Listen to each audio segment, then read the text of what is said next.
சிவகாசியில் railway மேம்பால பணிகளுக்காக railway gate மூடப்பட்டுள்ளதால் வாகனங்கள் மாற்றுப்பாதையில் திருப்பிவிடப்பட்டன.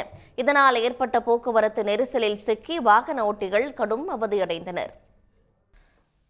சிவகாசியிலிருந்து ஸ்ரீவில்லிபுத்தூர் செல்லும் சாலையில் உள்ள சாட்சியாபுரம் ரயில்வே கேட்டில் மேம்பாலம் அமைக்கப்பட உள்ளது. இந்த பணிகள் தொடங்கி முடியும் வரை சாட்சியாபுரம் ரயில்வே கேட் நிரந்தரமாக மூடப்பட உள்ளது.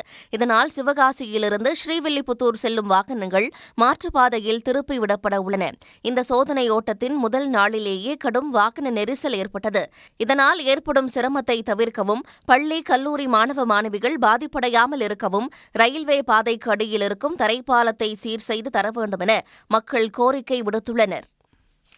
அந்த தரப்பாலத்தை திறந்து விட்டாங்கன்னா அந்த தரப்பாலத்து வழி கூடி இருசக்கர வாகனமும் ஆட்டோ, ஸ்கூலுக்கு போகிற பிள்ளைங்க இவங்கெல்லாம் போய் வந்துட்டாங்கன்னா இந்த பாதி டிராஃபிக் ஹெவி வெஹிக்கிள்ஸ் வாகனத்துக்கு இடைஞ்சல் இல்லாமல் கண்டிப்பான முறையில் அது வழிவகுத்துரும். ஸ்கூலுக்கு போகிற பிள்ளைகளும் எல்லாமே போகிற நேரத்துக்கு நாங்கள் வேலைக்கு போகிறவங்க எல்லாமே மொத்த நேரத்துக்கு நாங்கள் சரியான நேரத்துக்கு போயிட்டு வந்துடுவோம். உடனுக்குடன் செய்திகளை தெரிந்து கொள்ள சன் நியூஸ் பெல் ஐகானை கிளிக் பண்ணுங்க.